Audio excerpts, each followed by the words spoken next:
ರಾಜ್ಯದ ಕರಾವಳಿ ಹಾಗೂ ಮಲೆನಾಡು ಭಾಗದಲ್ಲಿ ಮಳೆರಾಯ ಅಬ್ಬರಿಸಿ ಬೊಬ್ಬರಿತಿದ್ದಾನೆ. ಕರಾವಳಿ ಭಾಗದಲ್ಲಿ ಭಾರೀ ಮಳೆ ಸುರಿತಾ ಇದೆ. ಕಾಸರಗೋಡಿನಲ್ಲಿ ತಡೆಗೋಡೆ ಇದರಿಂದ ಕುಸಿತ ಆಗಿದೆ. ರಾಷ್ಟ್ರೀಯ ಹೆದ್ದಾರಿಗೆ ಕಟ್ಟಿದ್ದಂತಹ ತಡೆಗೋಡೆ ಭಾರೀ ಮಳೆಗೆ ಕುಸಿತ ಆಗಿರೋದು. ಕಾಸರಗೋಡು ಜಿಲ್ಲೆಯ ಚೆರ್ಕಳದಲ್ಲಿ ಈ ಘಟನೆ ನಡೆದಿದೆ ಅನ್ನುವಂತಹ ಮಾಹಿತಿ ಲಭ್ಯ ಆಗ್ತಾ ಇದೆ. ಕರಾವಳಿ ಭಾಗದಲ್ಲಿ ಭಾರೀ ಮಳೆ ಆಗ್ತಾ ಇದೆ. ಸದ್ಯ ನೀವು ನೋಡ್ತಾ ಇರಬಹುದು ಕಾಸರಗೋಡಿನಲ್ಲಿ ಇದು ತಡೆಗೋಡೆ ಹೇಗೆ ಮಳೆಯ ಅಬ್ಬರಕ್ಕೆ ಕುಸಿತಾ ಇದೆ ಅನ್ನೋದನ್ನ.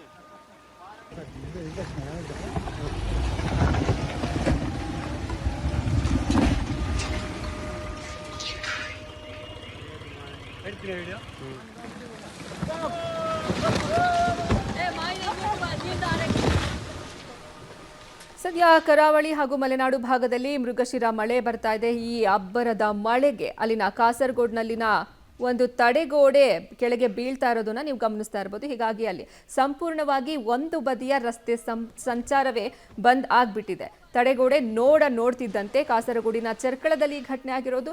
ನೋಡ್ತಿದ್ದಂತೆ ಈ ತಡೆಗೋಡೆ ಕುಸಿದಿದೆ.